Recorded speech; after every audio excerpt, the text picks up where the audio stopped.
नमस्कार साथियों, मेरे इस चैनल श्री हरि कृपा एजुकेशन पर आपका स्वागत है और मैं हूं उमेद सिंह चौहान। आज के इस वीडियो में हम टेंसेस के बारे में थोड़ी सी जानकारी लेंगे। जो लास्ट वीडियो आपने देखा है उस वीडियो में दो डिटरमाइनर्स जो हैं, दो किस्म के डिटरमाइनर्स, उनके बारे में हम चर्चा करेंगे। लेकिन एक दो ये वीडियोस जो हैं हमारे टेंसेस के, उसके बाद में हम पहले नाउन्स देखेंगे कि नाउन्स के प्रकार क्या होते हैं, किस तरह की होती है। उसके बाद में वो आपको और इजी समझ में आएंगे। इसलिए वो दो किस्म की जो चीज़ें हैं डिटरमाइनर्स में हैं, वो हम आगामी वीडियोस में बाद में देखेंगे। जो जो चीज़ें छोड़ी गई हैं अभी पीछे, उन सब को बाद में आवश्यकता अनुसार इस्तेमाल किया जाएगा, उनके बारे में बातचीत की जाएगी।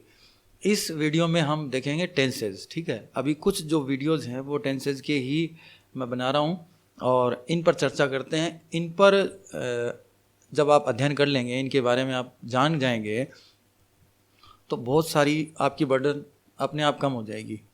पहली बात तो यही है कि मैं आपको इनसे डराना भी नहीं चाहता हूँ और आपको इसे डरना भी नहीं है, क्योंकि अब तक तो यही होता है कि जैसे ही टेंसेस का नाम आता है एक बहुत बड़ा चार्ट सा दिमाग में हो जाता है और सरदर्द शुरू होने लगता है। तो ऐसा कुछ भी नहीं समझना है अपने को, ये बहुत ईजी है, कोई मुश्किल नहीं है। ठीक है, धीरे धीरे समझेंगे तो सारे समझ में आ जाएंगे। और अगर आपने पीछे वाले वीडियोज़ को गौर से देखा है, ठीक है, तो आप इस चीज़ को बहुत आसानी से समझेंगे, क्योंकि ये पीछे वाले वीडियो में बहुत सारी बातें ऑलरेडी बताई जा चुकी हैं और उनको आप समझ भी चुके हैं। और अगर समझ चुके हैं तो फिर आप ये भी कर चुके होंगे।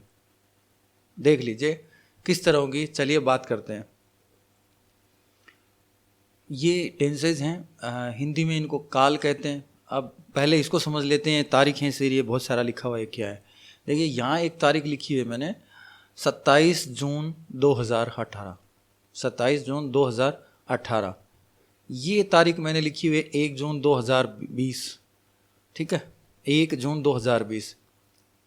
अब ये जब मैं वीडियो बना रहा हूँ तब की तारीख है, ठीक है। और एक मैंने तारीख लिखी है 1 मई 2030। 1 मई 2030।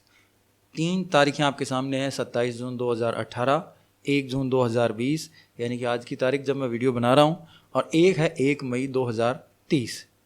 इन तारीखों को अगर गौर करें तो पता चलता है कि ये तारीख पहले की है, करीब करीब 1.5 साल पहले, ठीक है। ये बहुत साल आगे की है और ये वर्तमान है। बस काल यही है, टेंसेस जो हैं वो यही है। हम जिस समय पर हैं अभी, जैसे ये आप एक एरो जो देख रहे हैं इस तरफ बढ़ रहा है, समय एक ही दिशाओं में आगे बढ़ता है, ठीक है। सीधा सीधा ये रिवर्स नहीं जाता है, ये बैक नहीं जाता है, ये आगे जाता जाता है, ठीक है। अब जिस समय पर हम हैं, जिस तारीख पर हैं, वो है प्रेजेंट, वर्तमान, ठीक है। आज की तारीख से जो पहले वाली तारीखें हैं या जो हमने अभी थोड़ी देर पहले किया है, बस वो हो जाता है पास्ट, यानी कि भूतकाल। आज की तारीख से पुराना जो भी है वो पास्ट है, और आज की तारीख में जो करते हैं वो थोड़ी देर के लिए लेटेस्ट माना जाता है, इसलिए हम उसे प्रेजेंट में ही मान लेते हैं। लेकिन जो बाकी का है वो सब पुराना है, ठीक है। इसी तरीके से आज की तारीख से आगे की तारीख जो भी है वो सब फ्यूचर है, भविष्य है, आई ही नहीं है, ठीक है। ये तीन समय के एक हिस्से हैं। प्रेजेंट, प्रेजेंट से जो पहले वाला जो बीत चुका है वो है पास्ट, और प्रेजेंट के बाद में जो आने वाला है, यानी कि आज के बाद में जो भी आने वाला है वो सब फ्यूचर है, भविष्य है, ठीक है। ये एक ही दिशा में आगे बढ़ रहा है, प्रेजेंट, प्रेजेंट के बाद में फ्यूचर, पास्ट जा चुका है, ठीक है। हम कोई भी योजना बनाते हैं तो वो भविष्य की योजना बनाते हैं और उस वर्तमान में उस पर कार्य कर रहे होते हैं, और जब वो कार्य पूरा हो जाता है या जैसा भी उसका नतीजा होता है वो पास्ट में चला जाता है। और हम जब भी किसी से बातचीत करते हैं तो हम ज़्यादातर पास्ट की ही बात करते हैं। पास्ट का मतलब है मैं कल स्कूल गया था, वहाँ पर टीचर ने मुझे पढ़ाया, हम लोग वहाँ पर खेले भी थे, एक कहानी भी सुनी थी। तो ये क्या है, ये पास्ट है, ये सारा कल का है और उससे पहले का है, ठीक है। जबकि वर्तमान कुछ और है, जो हम अभी कर रहे हैं, जो पढ़ रहे हैं, जो चल रहा है, जो रोज़ होता है और कंटिन्यू चल भी रहा है। इसी तरीके से फ्यूचर, फ्यूचर क्या है, जिसके बारे में हम योजना बनाएंगे। जैसे अब 1 मई 2030 को हम, जैसे भारत वाले कहते हैं कि हम चांद पर चले जाएंगे, या अमेरिका वाले कहते हैं हम जुपिटर पर चले जाएंगे। तो इस तरह की जो चीज़ें हैं ये फ्यूचर की हैं, और इनका जो लक्ष्य होता है वो भविष्य में ही होता है। अब ये 3 आपके सामने मुख्य काल आप कह सकते हैं, प्रेजेंट, पास्ट और फ्यूचर। ठीक है। अब व्याकरण की दृष्टि में अंग्रेजी में पास्ट, प्रेजेंट और फ्यूचर, इन तीनों टेंसेज को 4-4 जगह बांटा गया है। जैसे ये पास्ट टेंस है, इसको 4 हिस्सों में बांटा गया है, past indefinite, past continuous, past perfect, past perfect continuous. ठीक है। इसी तरीके से प्रेजेंट का है, तो प्रेजेंट जो है ना, इसमें यही 4 शब्द जोड़े हुए हैं। इसी तरीके से फ्यूचर है, इसमें भी यही 4 शब्द जोड़े हुए हैं। देख लीजिए आप, ये ग्रीन कलर में जो देख रहे हैं ये तो एक ही जैसे हैं, कॉमन है। ये ग्रीन कलर में आप देख पा रहे हैं, ये कॉमन है। ठीक है। प्रेजेंट इंडेफिनिट, ये रहा, ये प्रेजेंट इंडेफिनिट, ये फ्यूचर इंडेफिनिट। इसी तरीके से ये प्रेजेंट कॉन्टिन्यूअस, ये फ्यूचर कॉन्टिन्यूअस। इस तरीके से प्रेजेंट परफेक्ट, ये future perfect. Present perfect continuous, future perfect continuous.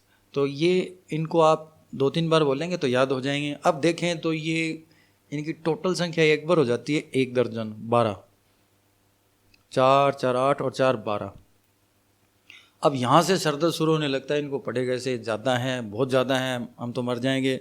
ऐसा कुछ नहीं है, धीरे धीरे पढ़ेंगे सब समझ में आ जाएगा। कहीं भी डरने की कोई आवश्यकता नहीं है। आज हम जो देखेंगे वो देखेंगे प्रेजेंट इंडेफिनिट। पहले हम प्रेजेंट के सारे देखेंगे, उसके बाद में पास्ट और फिर फ्यूचर के। तो प्रेजेंट इंडेफिनिट जो है और प्रेजेंट टेंस है, इसके बारे में आज हम बातचीत करेंगे। ठीक है। तो अब देखते हैं आगे की स्लाइड। प्रेजेंट टेंस जो हम देख रहे हैं, इसमें क्या होता है, इसमें ऐसे कार्य जो रोज़ होते हैं, रोज़ किए जाने वाले। जैसे मैं स्कूल जाता हूँ, मैं नहाता हूँ, मैं खाता हूँ, मैं खेलता हूँ। अब खाने का काम रोज़ हो रहा है, बच्चे रोज़ खेल ही रहे हैं।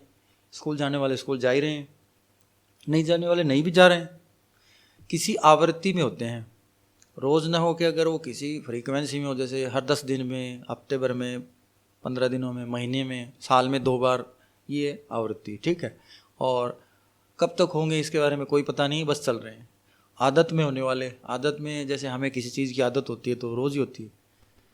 इसी तरीके से जिसके बारे में कुछ निश्चित नहीं कहा जा सकता कि वे कब से हो रहे हैं और कब तक होंगे,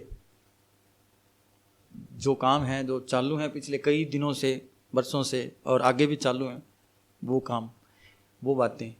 या फिर जो स्थिर हैं, शाश्वत है। स्थिर से मतलब और शाश्वत एक ही हैं। जैसे सूरज सुबह रोज़ पूर्व में उगता है, पश्चिम में अस्त होता है, तो ये शाश्वत सत्य है, इनको कोई बदल नहीं सकता, ये हमेशा एक जैसे रहेंगे।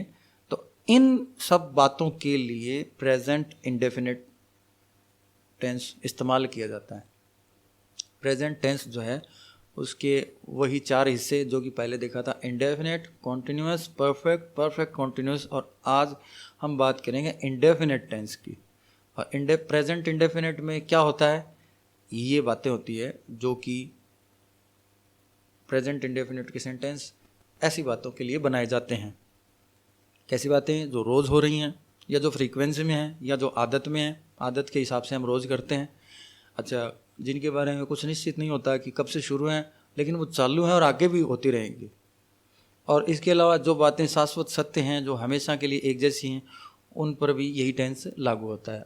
ये इंडेफिनिट शब्द का इस्तेमाल हम देख लेते हैं। इंडेफिनिट का मतलब क्या होता है, देखिए, डेफिनेट आर्टिकल्स हमने पढ़े थे तो वो निश्चित था। अब इससे पहले हमने एक इन इस्तेमाल किया तो इंडेफिनिट, यानी अनिश्चित, यानी कि वर्तमान तो है लेकिन साथ में अनिश्चित भी है। ठीक है। अनिश्चित का मतलब, जैसे हम आज कोई काम कर रहे हैं, रोज़ ही करते, कब तक खाऊंगा मैं खाना, या कब तक स्कूल जाऊंगा, या कब तक सूरज उगता रहेगा, हमें कोई पता थोड़ी है। वो अनिश्चित तौर पर आगे चलता रहेगा, जारी रहेगा, और ये लगातार जारी है, इसलिए प्रेजेंट में और इंडेफिनिट है। तो इस तरीके के सेंटेंस के लिए ये प्रेजेंट इंडेफिनिट टेंस होता है। ठीक है। अब इस टेंस में वाक्य, ये जितने भी टेंस हैं किसी भी किस्म का ले लीजिए आप, प्रेजेंट के हों, चाहे पास्ट के हों, चाहे फ्यूचर के हों, हर टेंस में इस तरह के कुछ वाक्य बनते हैं। इसी तरीके के वाक्य आम जिंदगी में बोले जाते हैं। इन पर हम थोड़ी सी चर्चा करते हैं, अपने आप समझ में आ जाएंगे। ठीक है। और आगे की स्लाइड देखेंगे तो और भी ज़्यादा क्लियर हो जाएंगे। पॉजिटिव सेंटेंस या अफर्मेटिव सेंटेंसेस, ये ऐसे सेंटेंस होते हैं, ऐसे वाक्य होते हैं जिनमें एक साधारण वाक्य होता है और जो बोला जाता है। इसे हिंदी में स्वीकारात्मक वाक्य भी कहते हैं। सकारात्मक वाक्य, स्वीकारात्मक वाक्य, अफर्मेटिव। ठीक है, जैसे मैं जाता हूँ, मैं खाता हूँ, मैं खेलता हूँ, आप सुबह रोज़ पार्क में टहलने जाते हैं, तो ये पॉजिटिव है। इसमें ना की बात नहीं हो रही है, सिर्फ काम करने के बारे में बात हो रही है। ठीक है, काम के बारे में बातचीत हो रही है कि हाँ काम किया जाता है। नेगेटिव का मतलब वही काम अब ना हो रहा है जिसमें नेगेटिव है, नॉट है। कैसे, मैं रोज़ नहीं नहाता हूँ, या मैं रोज़ नहीं खाता हूँ, कभी कभी व्रत भी करता हूँ, या फिर इस तरीके के कि मैं क्रिकेट नहीं खेलता हूँ, मैं फुटबॉल नहीं खेलता हूँ, मैं होमवर्क नहीं करता हूँ, तो जिनमें नहीं आ जाता है वो नेगेटिव सेंटेंस होते हैं। इसी तरीके से इंटेरोगेटिव सेंटेंस, इस प्रकार के सेंटेंस वो होते हैं जिनमें सवाल पूछा जाता है। जैसे तुम क्या कर रहे हो, क्या करते हो, कहाँ रहते हो, क्या खाते हो, क्या पीते हो। ठीक है,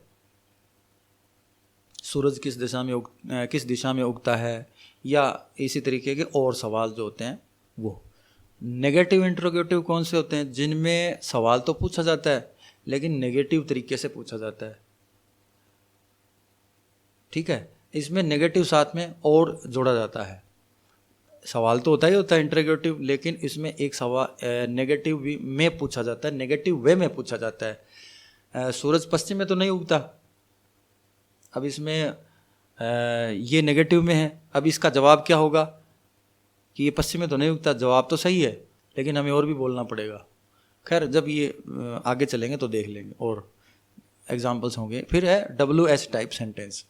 ये कैसे होते हैं, इनमें क्या होता है कि ये जो इंटेरोगेटिव या नेगेटिव इंटेरोगेटिव सेंटेंस होता है, इसी में एक WH शब्द और जोड़ दिया जाता है तो वो सेंटेंस बन जाता है। ये भी एक प्रश्न ही होता है। इसमें WH का मतलब होता है कि ऐसे प्रश्नों वाले शब्द जो W या H से शुरू होते हैं उनको हम WH कहते हैं। ठीक है, वो आएंगे तब धीरे धीरे पता चल जाएगा। W मतलब जो W से शुरू होने वाले शब्द, जैसे वाट, वेयर, हु। ठीक है, H का मतलब हाउ वाले शब्द, हाउ। ठीक है, तो अब ये जितने भी किस्म के सेंटेंस हैं, ये आपको देखकर डरने की ज़रूरत नहीं है, आपके सेकंडों में हो जाएंगे। ठीक है, अगली स्लाइड देखते हैं। ये अगली स्लाइड है, इसमें हम प्रेजेंट इंडेफिनिट जो है उसके ये रूल्स पढ़ेंगे कि हमें किन रूल्स को फॉलो करना है, किन रूल्स को समझना है।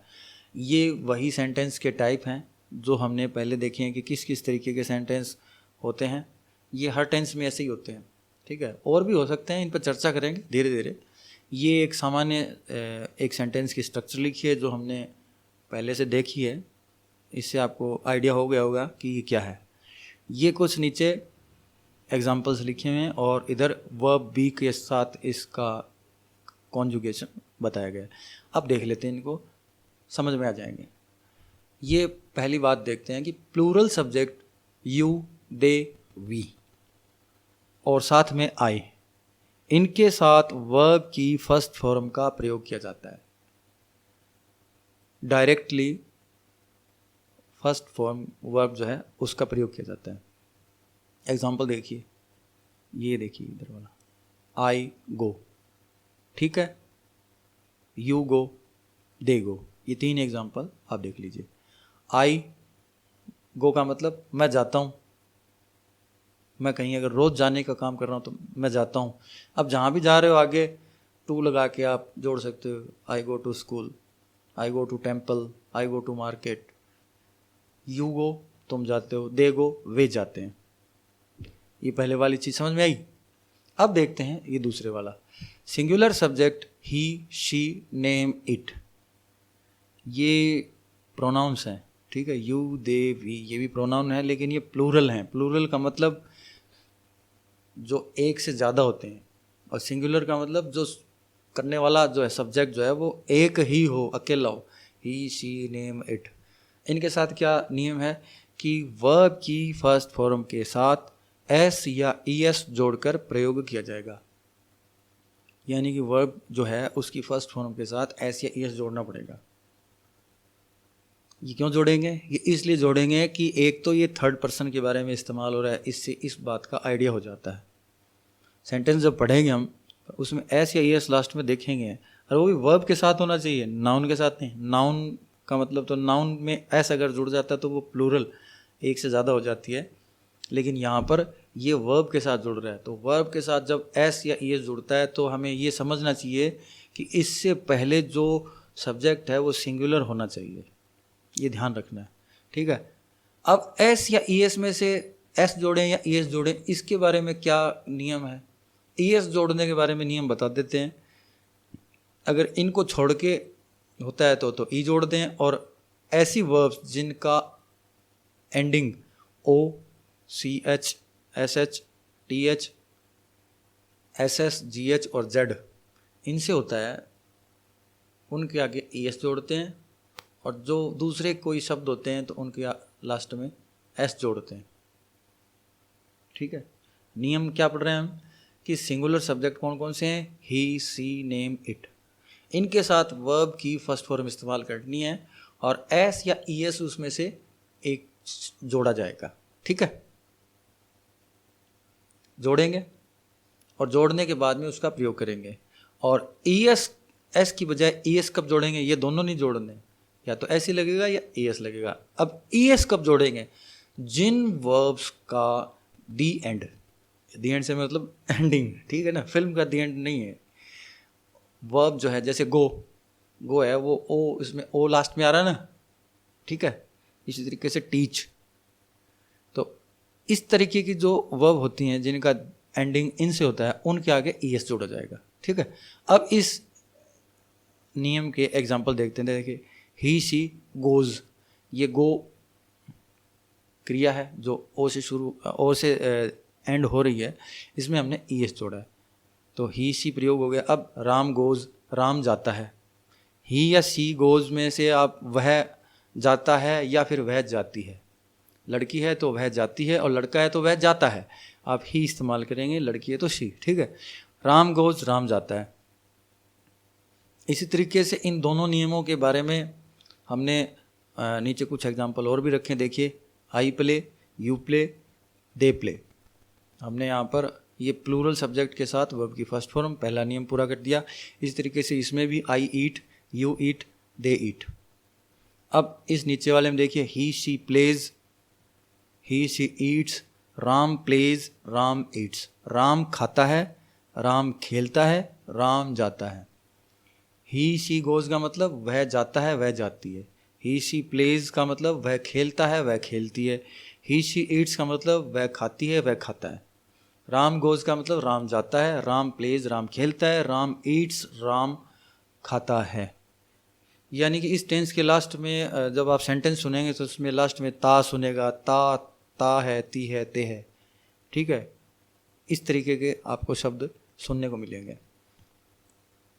ये तो है क्रियाओं के साथ। वर्ब जो बी है, आपको याद हो बी हमने पढ़ी थी। बी का कॉन्जुगेशन, कॉन्जुगेशन का मतलब है कि सब्जेक्ट और वर्ब का आपस में जुड़ाव।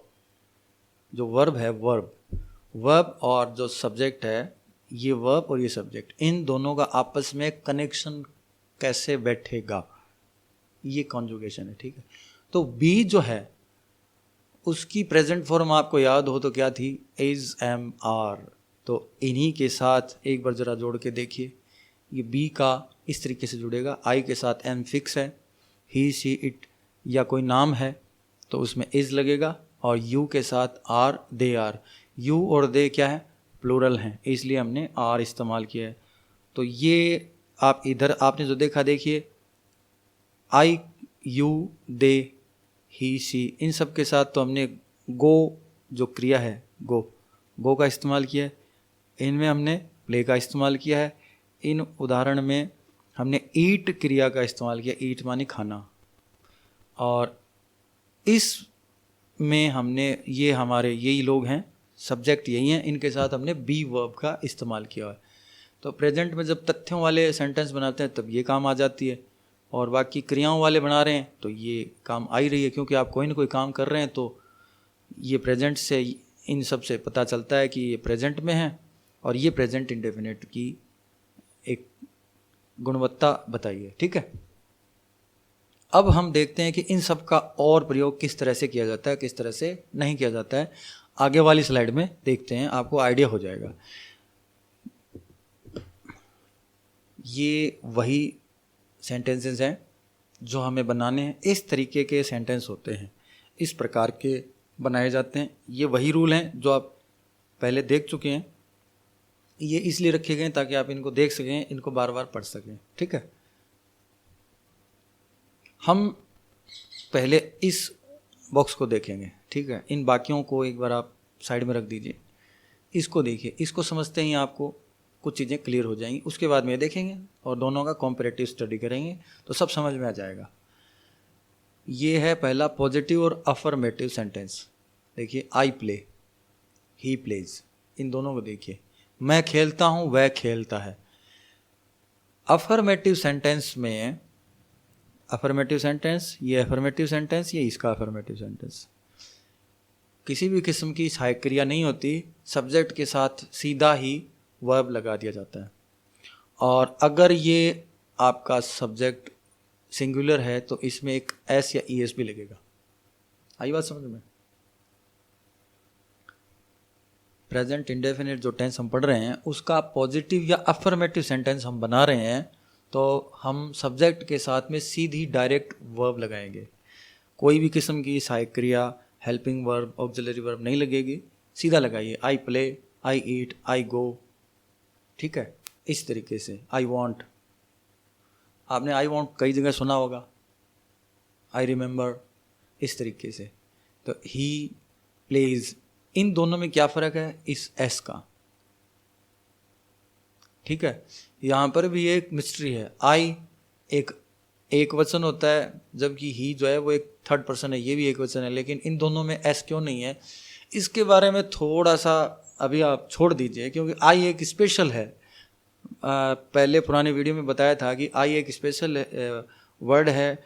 इसके बारे में हम बाद में बात करेंगे, एक छोटा सा वीडियो बनाना पड़ेगा अलग से। आई के बारे में एक छोटी सी बात अभी बता देता हूँ। ये एक ऐसा सब्जेक्ट है, ऐसी एक प्रोनाउन है जो मैंने कभी छोटी नहीं देखी, ये हमेशा ही कैपिटल लेटर में देखी है। और आप भी इसे कैपिटल लेटर में ही यूज़ करेंगे, जहाँ भी लिखेंगे कैपिटल लेटर में, ठीक है। बस एक तथ्य बहुत है, और देखेंगे। अब देखते हैं ये नेगेटिव सेंटेंस। नेगेटिव सेंटेंस कैसे बनाते हैं? इंडेफिनेट टेंस जो है, प्रेजेंट इंडेफिनेट, उसमें नेगेटिव सेंटेंस कैसे बनाते हैं? हमें एक हेल्पिंग वर्ब काम में लेनी पड़ेगी। नोट तो लगेगा ही लगेगा, क्योंकि नेगेटिव के बारे में पहले बात हुई थी कि नेगेटिव का मतलब है ना, किसी चीज़ का ना। तो हमें क्या करना है? ये इधर वाला ये तीसरा रूल देखिए एक बार, आपको ये समझ में आएगा नेगेटिव के बारे में। ये जो तीसरा रूल है इसको देखेंगे तो हमें ये इससे आगे वाले सारे क्लियर हो जाएंगे। हेल्पिंग वर्ब डू और डज होगी, ये हमने यूज़ की हुई है, जो कि नेगेटिव और क्वेश्चन बनाने में काम आएगी। यानी कि अब यहाँ से लेके यहाँ तक के सारे सवाल क्या हैं? एक नेगेटिव और 3 क्वेश्चन वाले हैं, और एक ये था। इसके बारे में ऊपर वाला जो 2 रूल हैं ये पूरे हो चुके हैं, और ये जो तीसरा रूल है ये इन सवालों के जवाब आपको दे देगा, इन चारों के बारे में। देखिए, हेल्पिंग वर्ब डू और डज होगी, जो कि नेगेटिव और क्वेश्चंस बनाने में काम आएगा। डू का प्रयोग प्लूरल जो सब्जेक्ट हैं यू, दे, वी और आई के साथ, यानी कि ऊपर वाले। और डज का प्रयोग singular subject he, she, it या कोई नाम है उसके साथ किया जाएगा। इसके प्रयोग के काम वर्ब की फर्स्ट फॉर्म ही प्रयोग होगी, और एस या ईएस प्रयोग में नहीं किया जाएगा। अब ये क्या मिस्ट्री है, इसको देखते हैं। मुश्किल नहीं है, ये भी आसान है। रोल नंबर 3 को पढ़ने से हमें क्या जानकारी मिल रही है? ये जानकारी मिल रही है कि ये 4 किस्म के sentence, negative sentence, interrogative sentence, negative interrogative sentence और WH टाइप सेंटेंस, ये जो सेंटेंस हैं ये इस तीसरे रूल की मदद से पूरे होंगे।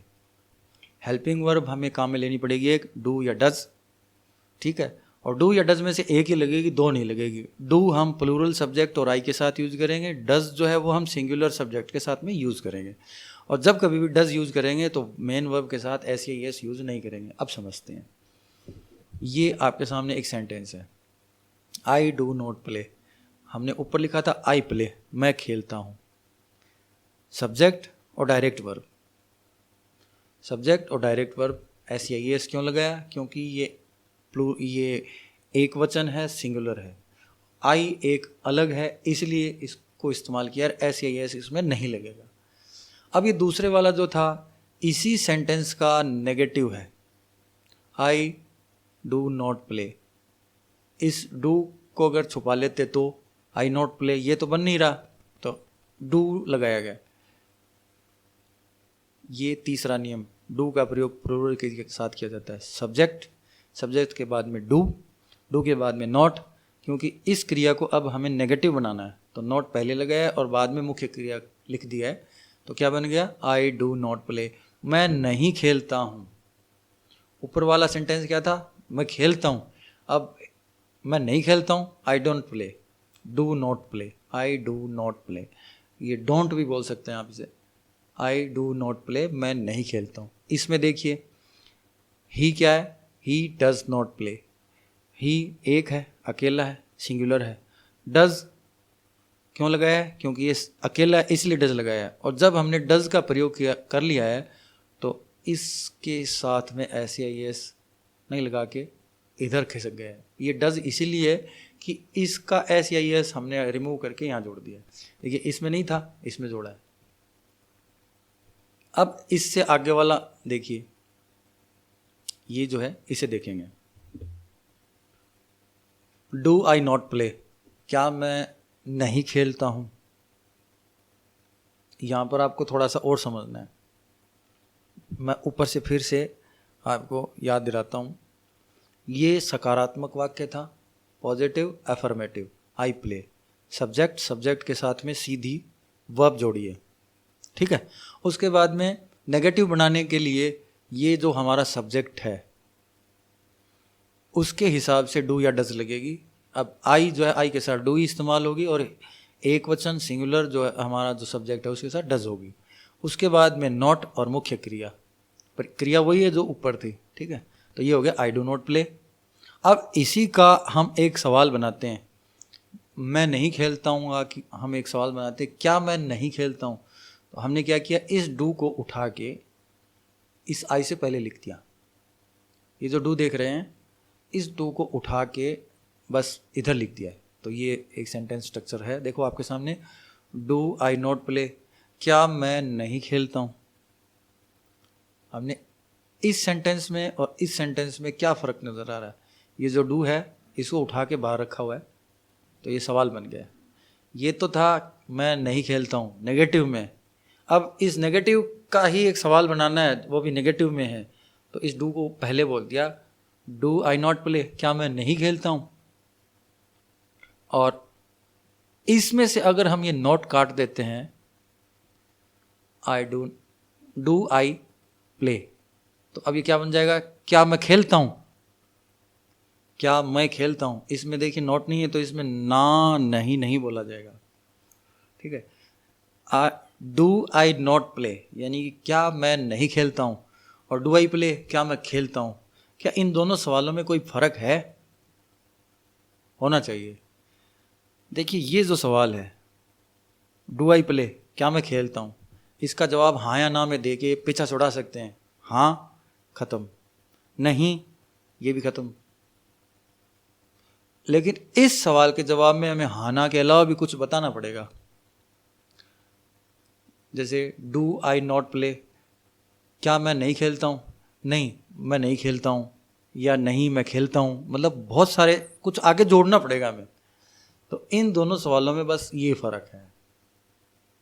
इसीलिए इधर देखिए इंटेरोगेटिव सेंटेंस और नेगेटिव इंटेरोगेटिव सेंटेंस यहाँ मैंने बाद में लिखे हुए हैं। देखिए इंटेरोगेटिव सेंटेंस पहले और नेगेटिव इंटेरोगेटिव सेंटेंस बाद में लिखा है, जबकि इस तरफ ये उल्टे हैं।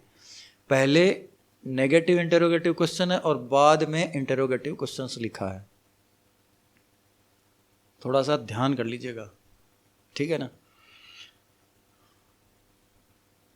यहाँ इन सेंटेंसेस में इंटेरोगेटिव सेंटेंस बताने के लिए पहले लिखा है और इस इंटेरोगेटिव सेंटेंस का नेगेटिव जब कर दिया जाता है, नेगेटिव कर दिया जाता है, तो नेगेटिव इंटेरोगेटिव सेंटेंस बन जाता है। ठीक है, अब इधर एग्जाम्पल्स में मैंने पहले नेगेटिव इंटेरोगेटिव क्वेश्चन रखा है ये, और उसके बाद में इंटेरोगेटिव क्वेश्चन रखा है। ये इसलिए रखा है कि आपको यहाँ से केवल नॉट को डिलीट करना है और ये ऐसा बन जाएगा।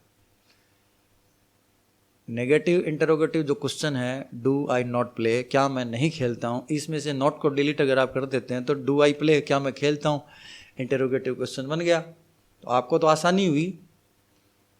इन 4 सेंटेंसेज में क्या था, आई प्ले, सब्जेक्ट, सब्जेक्ट के साथ में मुख्य क्रिया जोड़ी गई है, और इसमें एस या ईएस नहीं लगेगा या लगेगा, ये हमें इस सब्जेक्ट से पता चलेगा। अगर ये प्लूरल है तो नहीं लगेगा, आई है तो नहीं लगेगा, और ये सिंगुलर है तो लगेगा, और ये नहीं है तो ये नहीं लगेगा। इसी तरीके से अब in positive sentences, affirmative sentence का अगर हमें नेगेटिव बनाना है तो हमारे सब्जेक्ट के अकॉर्डिंग ही डू या डज का चुनाव करना पड़ेगा। अगर हमने प्लूरल सब्जेक्ट लिया है या आई लिया है तो डू लगेगा, और सिंगुलर है तो डज लगेगा। अब जहाँ पर डज हमने लगा दिया वहाँ पर वर्ब में एस या ईएस नहीं लगेगा। इसमें तो पहले से ही नहीं था, इसमें था। पॉजिटिव सेंटेंस में एस या ईएस था, नेगेटिव सेंटेंस में मुख्य क्रिया में एस या ईएस नहीं है। ये उठा के हमने डू के साथ जोड़ दिया है, इसीलिए डू और डज दिख रहा है। अब ये इंटरोगेटिव का negative question, do I not play, इसमें से और इसमें क्या फ़र्क है कि इस नीचे वाले वाक्य को बनाने के लिए इस डू को हमने पहले लिख लिया है। ये जो वाक्य था आई डू नॉट प्ले, इसको उठा के हमने पहले लिख दिया, तो डू आई नॉट प्ले, क्या मैं नहीं खेलता हूँ। और इस सेंटेंस में से हमने नॉट को डिलीट कर दिया, तो डू आई प्ले, क्या मैं खेलता हूँ, ये बन गया। ये तीनों चीज़ आपको थोड़ी सी गौर करनी है, इधर भी गौर करनी, आप समझ जाएंगे। उसके बाद में ये WH वाले, ये जो 2 एग्जाम्पल हैं ये WH के हैं। ठीक है, इनको समझते हैं। डू आई प्ले, क्या मैं खेलता हूँ, बस इसी से पहले हमने एक व्हाट लगाया, व्हाट डू आई प्ले, मैं क्या खेलता हूँ। डू आई प्ले का मतलब क्या हुआ, क्या मैं खेलता हूँ, और व्हाट हमने पहले लगा दिया, तो क्या मैं क्या खेलता हूँ, मतलब मैं कौन सा खेल खेलता हूँ। हाउ डू आई प्ले, मैं कैसे खेलता हूँ, हाउ का मतलब कैसे। तो ये 2 क्वेश्चन आपके WH वाले हुए। अब ये जो नीचे वाले आप देख रहे हो, ये यू के साथ इस्तेमाल की हुई गो वर्ब, यू गो, तुम जाते हो। इसका नेगेटिव बनाना है तो साथ में नॉट लगेगा, नॉट के साथ में हमें एक हेल्पिंग वर्ब इस नियम के हिसाब से डू या डज में से कोई एक को लेना पड़ेगा। तो कौन सा लेंगे, डू लेंगे, क्योंकि यू प्लूरल है। तो यू डू नॉट गो, तुम नहीं जाते हो।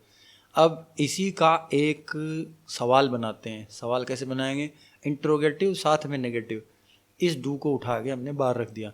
तो डू यू नॉट गो, क्या तुम नहीं जाते हो। अब इसी का एक और सवाल बनाते हैं इंटेरोगेटिव, तो इसमें से नॉट को डिलीट करेंगे, तो डू यू गो, क्या तुम जाते हो। इन दोनों सवालों में फ़र्क है। इस सवाल में हमें हाँ या ना के अलावा थोड़ी जानकारी देनी पड़ेगी, और इस सवाल में हाँ या ना की जवाब दे के हम पीछा छुड़ा सकते हैं। ठीक है, हम अपना इतना आंसर दे के वक्ता को सेटिस्फाई कर सकते हैं कि हाँ या ना में प्रश्न पूछा गया है तो इतना ही जवाब। अब WH वाले ये 2 रखे हैं कि वेयर डू यू गो, तुम कहाँ जाते हो, हाउ डू यू गो, तुम कैसे जाते हो। तो W वाला वेयर जैसे एक जोड़ दिया और एक H वाला जोड़ा है। तो ये 2 एग्जाम्पल हैं। अब ही के साथ में देखिए, ही हमने पहले भी देखा है, फिर देख लेते हैं, छोटा सा ही है। ही एक सिंगुलर सब्जेक्ट है और 3rd पर्सन है, तो इसके साथ एस या ईएस लगेगा। इस दूसरे नियम के हिसाब से एस या ES. He plays, he does not play, वो नहीं खेलता। डज हमने क्यों लगाया, क्योंकि यहाँ पर हेल्पिंग वर्ब जो है हमें आवश्यकता पड़ेगी अब नेगेट करने के लिए, तो डज लगेगी। फिर अब इस डज को हमने पहले लिख दिया, तो डज ही नॉट प्ले। इसमें से हमने नॉट को डिलीट कर दिया, तो डज ही प्ले, क्या वह खेलता है। और इस प्रश्न से पहले कोई भी एक W या H का शब्द लगा दिया है। ये देखिए और ये देखिए एक जैसे हैं। इससे पहले हमने बस या तो एक कोई एच का लिखा है शब्द हाउ, ठीक है, या फिर ये वाट, वेयर, व्हेन, ये आ गया, ठीक है। तो ये देखिए, अब देखिए शी कम्स, वह आती है, शी डज नॉट कम, वह नहीं आती है, डज शी नॉट कम, क्या वो नहीं आती है, डज शी कम, क्या वो आती है, वाई डज शी कम, वह क्यों आती है, हाउ डज शी कम, वह कैसे आती है। तो ये कुछ एग्जाम्पल्स थे, आई के साथ, ही के साथ, यू के साथ, शी के साथ, डज के साथ और WH वर्ड्स के। ये एक आगे की स्लाइड है जिसमें मैंने एक राम नाम का कैरेक्टर रखा है, ये थर्ड पर्सन है, ही शी की तरह ही है। तो इसमें बस ये एग्जाम्पल के लिए रखे हैं, आपको डरने की ज़रूरत नहीं। इसी तरीके से ये कमल के बारे में रखा है और एक ये प्लूरलिटी को बताने के लिए रखा है वैसे ही। देख लेते हैं एक बार, Ram goes to school, Ram school जाता है, Ram does not go to school. अब देखिए जब हमने ये हेल्पिंग वर्ब लगाई डज, तो यहाँ पर ये नहीं है SES, ऊपर ही केवल, और ऊपर हेल्पिंग वर्ब नहीं है।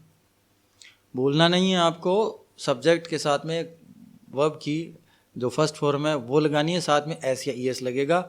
और ये SES किन सूरतों में लगेगा वो भी इस दूसरे नियम से आपको आइडिया हो जाएगा कि क्यों लगेगा और कहाँ लगेगा, ठीक है। तो Ram does not go to school, Ram school नहीं जाता है। अब इसी का हमें एक सवाल बनाना है, तो इस डज को बस पहले लिख दिया, बाकी शब्दों वैसे के वैसे रख दीजिए आप। डज को उठा के पहले रखिए, तो does Ram not go to school, क्या राम स्कूल नहीं जाता है। Does Ram go to school, क्या राम स्कूल जाता है। Why does Ram go to school, Ram school क्यों जाता है। How does Ram go to school, Ram school कैसे जाता है। हाउ का मतलब कैसे, वाई का मतलब क्यों। इसी तरीके से हमारे सामने एक कमल नाम का कोई व्यक्ति है, उसके बारे में पढ़ लेते हैं। ये पढ़ाने का काम करता है। कमल टीचेस, कमल पढ़ाता है, ठीक है। कमल डज नॉट टीच, कमल नहीं पढ़ाता है। ये एस यहाँ से हटा दिया है, ऊपर वाले में था, आप हर जगह मत लगा दीजिएगा, ठीक है ना। डज लगा दिया इसलिए ये नहीं लगेगा। डज कमल नॉट टीच, क्या कमल नहीं पढ़ाता है। इस सेंटेंस में और इस सेंटेंस में क्या फ़र्क है, बस इस डज को उठा के हमने पहले लिखा है। Does Kamal not teach, sorry, does Kamal not teach, क्या कमल नहीं पढ़ाता है। डज कमल टीच, क्या कमल पढ़ाता है। व्हाट डज कमल टीच, कमल क्या पढ़ाता है। हाउ डज कमल टीच, कमल कैसे पढ़ाता है। अब इधर वाला दे सेल, दे क्या है, प्लूरल है। सेल का मतलब होता है बेचना। दे सेल, वो बेचते हैं। दे डू नॉट सेल, वो नहीं बेचते हैं। डू दे नॉट सेल, क्या वे नहीं बेचते हैं। डू दे सेल, क्या वे बेचते हैं। व्हाट डू दे सेल, वे क्या बेचते हैं। हाउ डू दे सेल, वे कैसे बेचते हैं। तो इस तरीके से आप थोड़ा सा इस पे प्रयास करेंगे, प्रैक्टिस करेंगे, तो आपको समझ में आ जाएगा, कुछ भी मुश्किल नहीं है। अब हमने एक चीज़ और देखी थी, ये टेंस कुछ शाश्वत जो सत्य हैं, जो तथ्य हैं, उनके बारे में भी ये ही टेंस काम में ले जाता है। जैसे ये देखते हैं, the sun rises in the east, the sun sets in the west, the earth moves around the sun. पहले तो इनका अर्थ देख लेते हैं कि the sun rises in the east, सूरज पूर्व में उदय होता है। ये काम रोज हो रहा है, नियमित हो रहा है। कब तक होगा हमें तो नहीं पता, लेकिन जब तक हम जी रहे हैं तब तक तो होता रहेगा, और उसके बाद का भी नहीं पता। तो देखिए, द सन, द हमने क्यों लगाया है, अब मेरे ख्याल से आपको आइडिया होना चाहिए, क्योंकि ये एक ही है, इकलौता ही है, और हमें हमारी जानकारी के हिसाब से सबको पता है, ठीक है, विशेष है, स्पेशल है। राइजेज, इसमें एस लगाया है, ये क्यों लगाया है, क्योंकि ये अकेला है। इन क्या है, एक प्रेपोजिशन है। द ईस्ट, ईस्ट क्या है, एक दिशा है, और उससे पहले हमने द लगाया, क्योंकि इस दिशा से पहले जब एक प्रेपोजिशन यूज हो रही है तो हमें ये द आर्टिकल एक लगाना ही पड़ेगा, ये भी नियम है। अब ये दूसरे वाला सेंटेंस भी बिल्कुल ऐसा ही है, बस ये है कि सूरज जो है वो पश्चिम में अस्त होता है।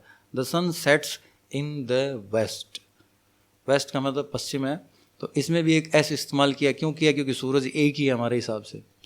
The earth moves around the sun, पृथ्वी जो है वो सूरज का चक्कर लगाती है, ती है, ठीक है ना, ती है, ते है, ता है, ठीक है। The earth moves around the sun, पृथ्वी जो है सूरज के चारों तरफ चक्कर लगाती है। तो इस तरीके के जो सेंटेंस होते हैं जो नहीं बदलते हैं, आपके और मेरे बदले तो नहीं बदलेंगे, तो वो भी कुछ इसी तरीके के लिखे जाते हैं। इन सेंटेंसेज में हमें ये ध्यान रखना है कि ये शाश्वत टाइप के हों और जो कोई व्यक्ति इजीली नहीं बदल सकता। इसी तरीके से कुछ फीलिंग्स वाले सब्जेक्ट होते हैं जो आप प्रेजेंट कॉन्टिन्यूस जब हम देखेंगे तो उसमें और जानकारी मिलेगी, इससे आगे वाले टेंस में तो आपको जानकारी मिलेगी उसमें कि क्या नहीं होता है, क्या नहीं होता है। एक बात मैं बताना चाहता हूँ कि ये किस्म के जो सेंटेंस हैं वो हमें बनाने होते हैं, पहली बात। नंबर 2 बात, ये आम जीवन में रोज़ बोले जाते हैं, ठीक है। ऊपर वाला ये पॉजिटिव अफर्मेटिव जो सेंटेंस है इसके लिए ये रूल काम में आ ही रहा है और ये रूल नंबर 2 भी काम में आ रहा है। फिर ये negative sentence, negative interrogative sentence और WH टाइप, इनके लिए ये रूल नंबर 3 देखें साथ में, इसकी ज़रूरत पड़ेगी, इसके बिना नहीं कर सकते हम ये सेंटेंस। दूसरा, ये जो एग्जाम्पल्स इतने दिए गए हैं इनमें इंटरोगेटिव सेंटेंस को नेगेटिव इंटरोगेटिव सेंटेंस के बाद में रखा गया है। ये नेगेटिव इंटरोगेटिव सेंटेंस है और ये इंटरोगेटिव सेंटेंस है, ठीक है। और WH के 2 रखे गए हैं। अब आपको दिक्कत नहीं होनी चाहिए। क्या किया हमने, पहले एक सीधा सेंटेंस लिखा है सकारात्मक, Ram goes to school, Ram school जाता है। Ram does not go to school, Ram school नहीं जाता है। एक हेल्पिंग वर्ब हमने डज ली और नेगेटिव बनाने के लिए नॉट लिखना पड़ता है। अब इस नेगेटिव सेंटेंस में से ही हमने इसका इंटरोगेटिव नेगेटिव सेंटेंस बनाने के लिए डज को बाहर लिख दिया, तो ये नीचे वाला सेंटेंस बन जाता है does Ram not go to school. अब इस सेंटेंस में हमने ये नॉट डिलीट कर दिया है, तो does Ram go to school, क्या राम स्कूल जाता है, ये इंटरोगेटिव है, इसमें नेगेटिव में इंट्रोगेशन नहीं है। अब इसी में इस सेंटेंस में हमने एक बार W का कोई शब्द जोड़ा है, दूसरी बार H का कोई शब्द जोड़ा है। बस ये आप समझ लीजिए। समझ में नहीं आता है तो इस वीडियो को आप एक बार और देखिएगा, आपको सब समझ में आ जाएगा, ठीक है। प्रयास करते हैं आपके साथ, कमेंट्स आप मुझे बताएं ताकि आपको पता चले, मुझे भी पता चले कि क्या आपको समझ में आया, कैसा नहीं आया, और अगर कोई और ज़रूरत पड़ी तो हम और एग्जाम्पल्स भी लेंगे, ठीक है। अगले किसी वीडियो में आपसे फिर मिलेंगे, तब तक के लिए नमस्कार।